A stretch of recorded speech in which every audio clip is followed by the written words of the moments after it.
Ya itu tadi. Statement dari Arya Sinulinga ya, dari PSSI juga udah kita dengar seperti apa, tapi sepertinya hasilnya juga positif. Bahwasanya kita bisa mengimbangi permainan dari Vietnam dan tetap diapresiasi permainan dari Indonesia. Nah tapi kalau kita ngobrolin soal permainan hari ini ya, Bang, dari 2 pertandingan sebelumnya dan dari permainan hari ini tadi kan kita sudah sempat bahas juga kalau ini better dibanding sebelum-sebelumnya, kita lebih bertahan dan lain-lain. Apa yang harus kita pertahankan dari pertandingan hari ini untuk nanti next lawan Filipina? Ya, pertama mungkin dari sisi konsistensi ya. Kita sebenarnya secara permainan tadi sepanjang 90 menit terlepas dari kita kecolongannya, tapi secara umum kita sebenarnya udah cukup konsisten ya. Ngejaga disiplin terutama, terus fighting spirit mereka tetap tetap bagus, terus pergantian pemainnya menurut gue juga bagus karena masuknya Detan, kita improve gitu ya. Terus ada Arhan juga. Namun tetap ada catatan minor juga yang harus kita perbaiki di pertandingan berikutnya. Hal-hal detail yang kecil-kecil tadi tuh, yang sepak bola ini kan permainan sepersekian detik ya dalam pengambilan keputusan. Ketika kita terlambat dalam merespon situasi gitu kayak tadi tuh, bisa-bisanya tuh pemain yang nendang mentok tiang dan dia juga lari, nggak ada yang kawal, dia lagi yang bikin gol ya, Bes. Artinya kan itu dia, artinya kita lengah di situ ya. Kok dalam 2 kesempatan dia juga yang bisa eksekusi gitu loh. Artinya di situ kita kurang waspada, kurang siap gitu. Itu sih secara umum yang gue bilang. Bang Bes gimana? Yang perlu dipertahankan tentunya adalah karena berikutnya akan lebih sulit dibanding Vietnam. Karena kalau kita lolos di fase ini kemungkinan besar akan berhadapan dengan peringkat 1 di sebelah. Dan tadi kita udah bicara sama Bung Yuke, Thailand udah mulai meninggalkan legend-legend mereka yang rutin bermain di AFF sebelumnya. Canatip, Teraton, Terasil ya kan 3 nama yang begitu melegenda. Sekarang mereka datang dengan generasi baru tapi tetap menyeramkan mainnya dengan mengalahkan Timor Leste dengan skor 10-0. Jadi ketika berhadapan lawan tim yang menyerang seperti ini, mungkin aspek yang perlu dibenahi adalah sisi pertahanan. Dan Indonesia berhasil melakukan itu pada hari ini. Betul. Setidaknya sampai gol itu terjadi. Rapat, mainnya 5-3-2. Kemungkinan besar feeling saya formasi ini akan terus dipakai sampai ke fase knockout. Nah, di luar formasi gitu, kita bicara line up ya. Maksudnya ini kan juga kembali lagi harus kita catat bahwa semua pemain sudah hampir dimainkan kecuali satu, tinggal penjaga gawang tersisa ya, Erlangga. Dan berarti ini kan hampir semua pemain sudah dicoba Sintayong gitu dari Myanmar, Laos dan ini sekarang lawan Vietnam. Apakah ini menjadi komposisi yang paling tepat untuk skema yang diinginkan oleh Sintayong? Kalau gue lihat dari setiap game ini sampai 3 game ini, ST selalu membuat pendekatan taktikal ataupun komposisi yang berbeda-beda. Tergantung lawannya gitu. Belum tentu juga kita kalau lawan Laos main pakai pola yang ini, belum tentu kan. Dan terbukti kemarin kita kan mainnya nggak gitu, mainnya 3-4-3 bahkan 3-5-2. Kalau tadi kan boleh dibilang 5-4-1 mungkin kan. Jadi tergantung lawan yang dihadapin. Cuman yang memang yang bentuknya kelihatan lebih nyaman, lebih safe, ya ini yang komposisi di pertandingan ketiga ini kayaknya lebih safe ya. Terlepas dari gol yang tercipta, tapi secara umum ini kita bisa konsisten, bisa solid ya dengan menjaga kedalaman begitu prima. Tinggal nanti mungkin yang sedikit ditingkatkan saat attackingnya, saat transisi menyerangnya mungkin itu yang lebih ditingkatkan. Kalau dari spirit dan cara bertahan kita udah pakai ini udah bagus. Dan yang menurut gue perlu kita berikan kredit poin juga pemain-pemain baru ya seperti Ahmad Maulana ya, terus Michael Tata, Victor Detan gitu ya. Ternyata bagus gitu ya, dikasih kesempatan main, mereka bagus. Nggak ada, gue nggak lihat mereka gugup loh, mereka langsung ngeblend. Lepas gitu ya. Itu hal-hal positif yang menurut gue juga perlu kita kedepankan gitu. Ini berarti artinya penggunaan regulasi under 22 efektif dan berhasil di liga kita. Terbukti klub ada sedikit keterpaksaan ya menggunakan pemain itu karena regulasi minimal mereka akan main 45. Awalnya mungkin keterpaksaan, tapi lama-lama terbiasa. Dan akhirnya pemain-pemain yang kita sebutkan tadi, Hanan, Ferrari, terus Detan, dan yang lain-lain itu akhirnya rutin bermain tanpa harus melihat regulasi. Dan mereka akhirnya matang di kompetisi dan bisa kita lihat hari ini. Mereka memainkan sepak bola yang tidak kurang kepercayaan diri dibanding berhadapan melawan Vietnam yang senior. Iya, betul.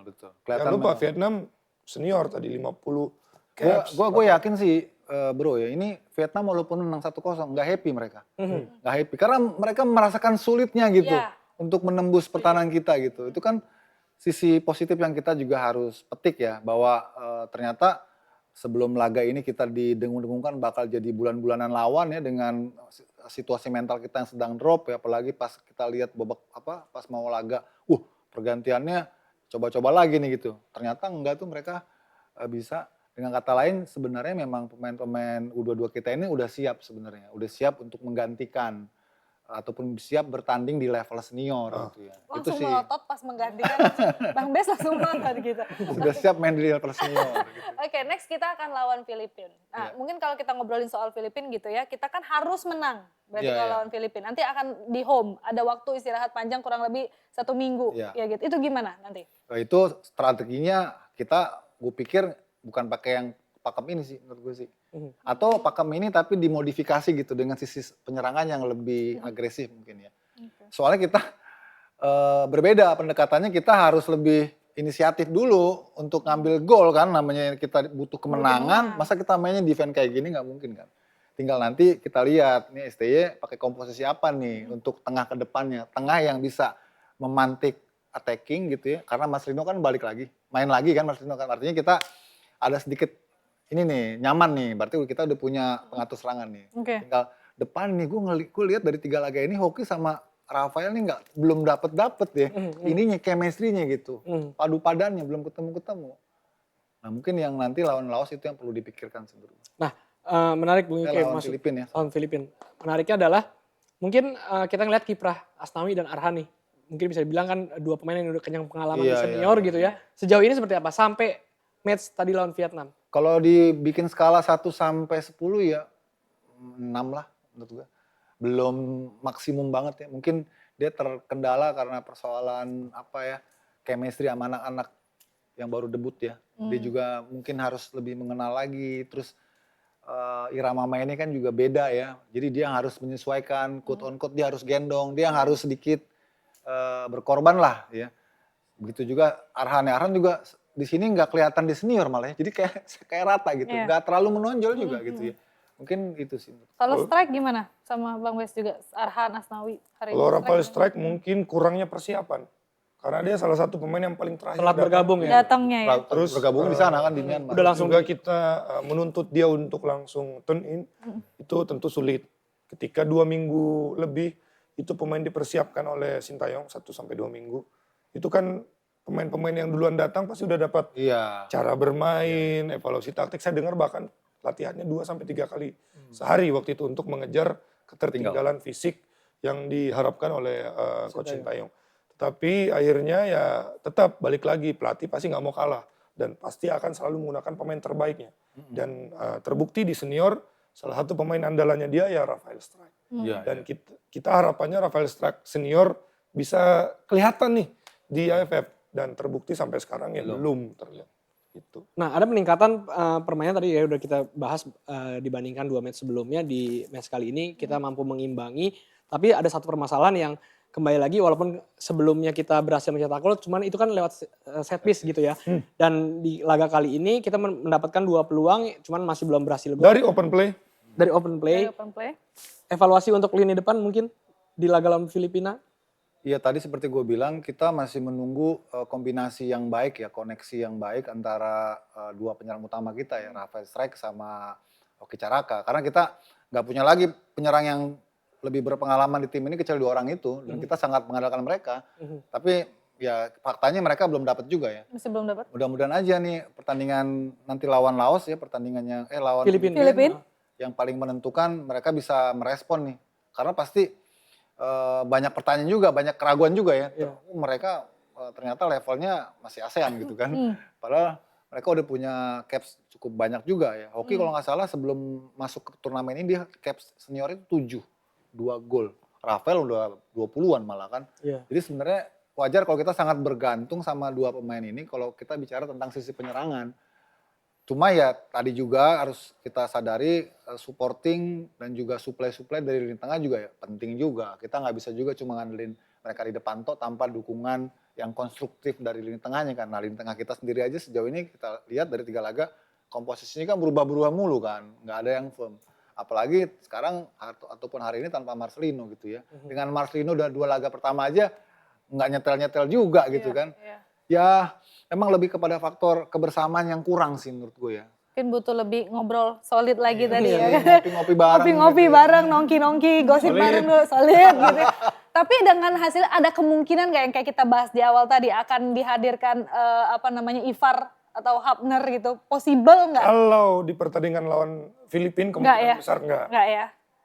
Mungkin kalau misalnya ada kejutan bisa jadi di fase knockout. Tapi itu juga kecil kemungkinan karena kita tahu ini bukan FIFA Matchday, terus mereka kan di Eropa sana. Iya. Jauh. Kalaupun mereka datang ke sini, menurut saya riskan juga. Ya. Karena apa? Ini kita tahu jadwal kompetisinya dekat. Tadi kita udah bicara, kalau Indonesia lolos, udah pasti lolos nih feeling saya. Mainnya tanggal berapa? 26, 27. Tadi kan, terus berapa tadi? 30, 31 apa berapa? 29.30. 29.30. Yang keduanya. Akhirnya ya mepet. Semuanya mepet. Jadi kalaupun mereka datang, mereka mungkin kelelahan juga. Dan mungkin juga mereka belum tentu bisa langsung ngikutin iramanya kan. Belum tentu bisa langsung blend Iya, ya. masuk dalam irama situasi dan juga cara main. Jangan lupa di sana winter. Di sini rainy Dan season. iklim ya. Iya kan, musim Shock hujan. jadi ya Pak Shock. kali. Jadi Shock dia.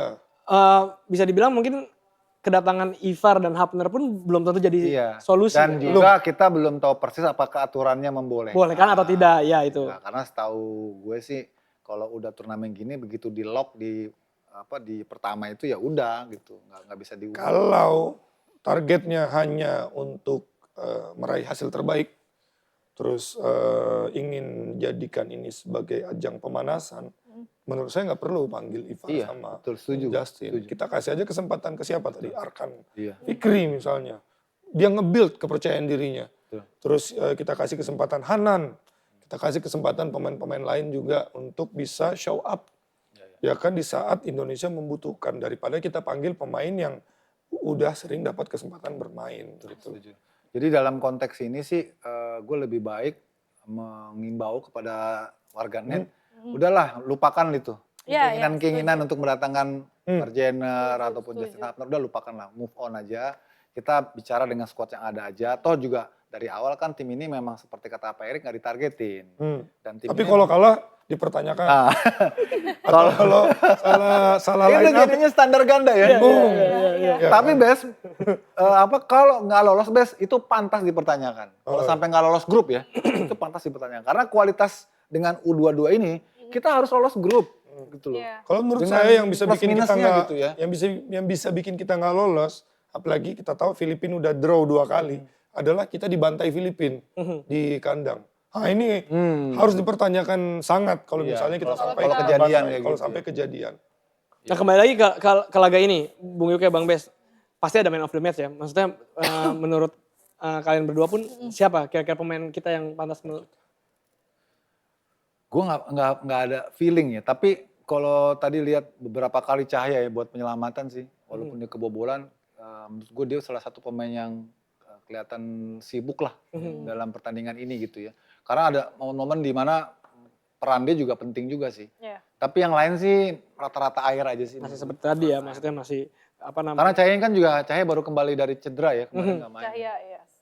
Bang Bes? Menurut gue deh. Kalau saya lini belakang, Yarari atau Kadek Arel, walaupun rata-rata air, tetapi menurut saya mereka kepemimpinannya, khususnya di babak pertama, Iya, bagus ya. solid. Betul. Oke. Tadi kalau nggak salah kan dari 3 debutan itu Maulana tuh Maulana. full time ya, Maulana. Maulana. full tampil time. penuh ya, Iya, maksudnya ya Kalau ada. dari debutan dia yang terbaik. Oke. Dia yang terbaik. Karena surprise juga gue ternyata dia bermain sebagaimana dia bermain di klub, nggak ada rasa takut, mainnya dinamis, determinannya juga pede gitu. Itu yang gue suka tuh pemain yang dikasih kepercayaan dia jawab itu biasa. Karena ada juga dia di klub bagus gitu ya, dikasih kepercayaan di timnas gemeteran gitu, grogi gitu, hilang. Ada juga kayak gitu. Ini yang kita sebut pemain dengan personality. Dia punya kepribadian, istilahnya dia nggak crack under Iya, pressure. iya. Nggak kena Jadi dia mental block. bisa show up, stood up, dan bisa membuktikan bahwa dia juga layak gitu untuk Iya, dipercaya. iya betul. Itu modal yang bagus sih. Kayaknya udah masuk lagi tuh credit point buat Bang Bes ambil tuh ya. Iya. Ambil Bes, dari tadi udah itu terus. Ayo Bang Bes. Terakhir, Bang Yuke, Bang Bes, dengan kita udah melihat hampir semua pemain dicoba oleh Sintayong gitu ya, dan kita masih menyisakan satu laga melawan Filipina, tadi Bang Yuke dan Bang Bes optimis kita lolos lah ya ke babak berikutnya. Nah dengan komposisi yang ada ini, kemungkinan kita akan bertemu mungkin Thailand ya? Thailand. mungkin Thailand sebagai juara grup gitu ya. Untuk mencapai target final masih realistiskah? Memang nggak mudah ya. Kalau kita lihat sejarahnya Thailand, terus track record kita di AFF kalau lawan Thailand, itu Thailand tuh selalu jadi momok buat kita gitu ya. Bahkan ketika kita main dengan pemain senior pun kita susah sekali ya. Terbukti Thailand juga udah sangat berpengalaman. Kalau di babak knockout mereka jarang miss. Mereka sudah 6 kali juara dan itu yang paling banyak di antara negara-negara rivalnya. Ya. Walaupun sepak bola tuh selalu memiliki sisi misteri sendiri ya. Kita ingat waktu 2016 ya, Bes, ketika kita bisa menang di sini sama Thailand di Pakansari, gue masih ingat 2-1 waktu itu 2-1. golnya Hansamu ya. Terus kita away ke Thailand, kita juga kalahnya 2-0 kalau nggak salah, lupa ya.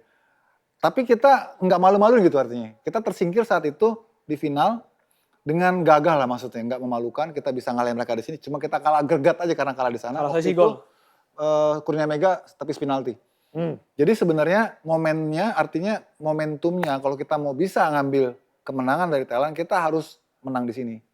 Karena kalau home and away itu sangat penting tuh kita menang di kandang tuh sangat penting. Karena kita tahu kalau kita main di Thailand, aduh susah deh. Susah gitu loh. Karena mereka dengan kepercayaan diri yang luar biasa, ada dendam juga mereka kemarin kalah SEA Games ya kan. Pasti mereka sama kayak Thailand nih. Kita tuh tim to beat gitu. Kita tim yang pengen dikalahin orang gitu loh. Banyak yang dendam sama kita sekarang. Banyak yang gak senang dengan sukses kita gitu.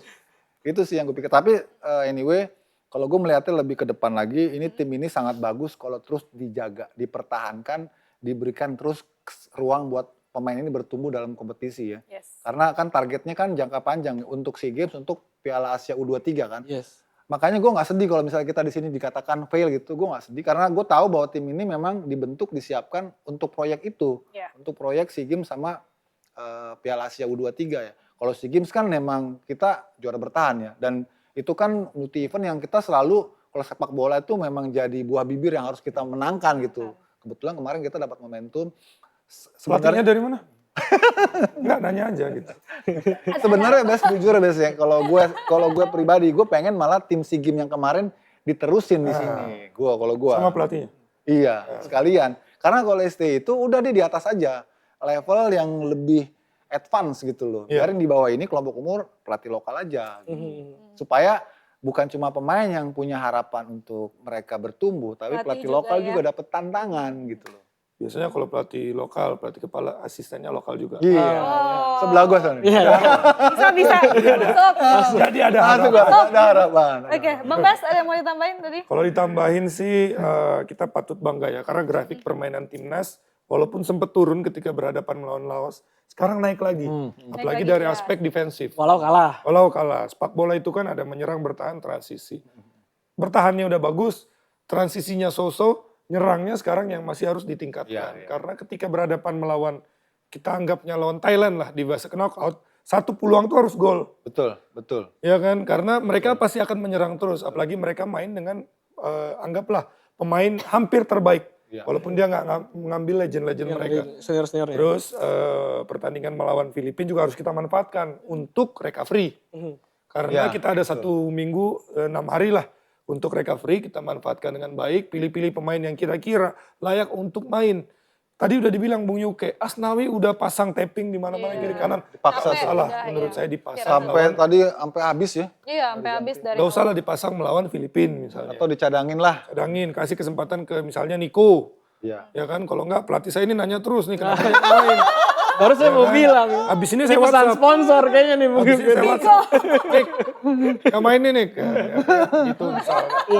Bisa jadi kita bisa paham kalau misalnya pada pertandingan terakhir nanti ada rotasi tipis-tipis. Iya. Karena kita nggak boleh ngelepas juga. Karena kalau dibantai bisa jadi Filipina yang lolos agregat gol. Iya. Kalau dibantai, saya sih nggak ngebayang Filipina ngebantai. Apalagi Filipina juga datang dengan skuad pas-pasan.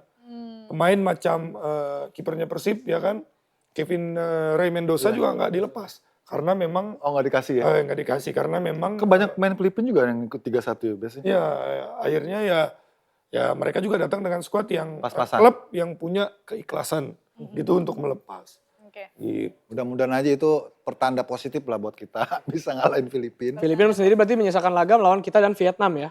Iya, berarti Berarti besok bisa dia lawan dibilang Vietnam dulu. iya lawan Vietnam dulu. Jadi biar mereka digebuk lu sama Vietnam Kita lihat dulu kita. ya hasilnya. Main di mana Kita besok di Filipina? Kayaknya Vietnam. Filipina Iya. baru dia Iya, Filipina. Karena dia away kan tadi lawan Laos, berarti besok dia main Home. di home lawan Vietnam, baru away lagi lawan kita. pelatihnya Spanyol, Filipina. Mhm. Kenapa kalau pelatihnya Spanyol? Nggak ngasih tahu aja. belum pernah nonton Filipina main. Oh iya iya. Nanti kita harus nonton ya Filipina lawan Vietnam buat kita Minggu mengukur depan. juga nanti lawan kita seperti apa. Tentunya harapan kita bersama untuk lawan Filipina tadi ya seperti harapan kita menang. Menang. Harus wajib gitu ya. Sama di kolom komentar ini masih rame banget yang nonton masih Pasti lah. 1.400. Malah rame yang By the nonton. way gitu Masih ya. penasaran soalnya, belum bisa move on. Iya. Nggak terima tadi. Gue juga sebenarnya nggak terima kita kalah itu. Karena itu idealnya game imbang itu. Game-nya imbang. Iya, Kita cuma iya. miss Satu itu aja ya. Itu miss betul. Dan itu kejelian si Nguyen Quang Iya, Hai. kejelian. Nguyen ya. Nguyen Quang Pokoknya Hai. kejelian Nguyen itulah. Oke, dan memang di kolom komentar masih pada ribut juga ada ya STY out dan lain-lain ya. Pokoknya teman-teman kita tetap support karena tadi bermain udah bagus dibanding 2 pertandingan sebelumnya. Tetap apresiasi teman-teman kita di timnas untuk next lawan Filipina kita bisa menang. Mas Adi? Amin, amin. Ya mungkin itu aja gitu ya. Maksudnya di siaran kita kali ini kita sudahi dulu. Terima kasih Bang Adi. Sama-sama. Terima kasih, Bang Bes, Bang Thank you. Yungnya, terima Oke. kasih. Sip, sip. Teman-teman Liputan 6, terima kasih yang udah bergabung. Yang di video juga udah bergabung, terima kasih. Yang udah memberikan komentar, terima kasih. Tetap dukung terus Timnas Indonesia. Dan nanti kita ketemu lagi di live commentary di laga Indonesia lawan Filipina. Sampai jumpa. Sampai ketemu. Terima kasih udah nonton. Baru minggu depan ya.